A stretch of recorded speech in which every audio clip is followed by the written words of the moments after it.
మన భారతదేశంలో 50% తల్లిదండ్రులు ఫుట్పాత్లపై జీవితం గడుపుతున్నారు. వారి పిల్లలు వాళ్ళని పట్టించుకోవట్లేదు, వారిని వదిలేశారు.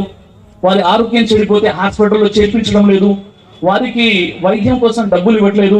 తద్వారా ఓల్డ్ ఏజ్ హోముల్లో ఫుట్పాత్లపై జీవితం గడుపుతున్నారు 50% పేరెంట్స్ మన భారతదేశంలో.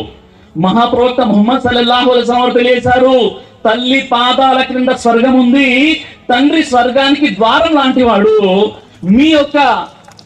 మీరు జన్నతులోకి వెళ్ళాలంటే, స్వర్గంలోకి వెళ్ళాలంటే మీ కర్మలు, మీ నమాజులు మాత్రమే కాదు, మీ తల్లిదండ్రుల దీవెనలు ఉండాలి అని చెప్పారు.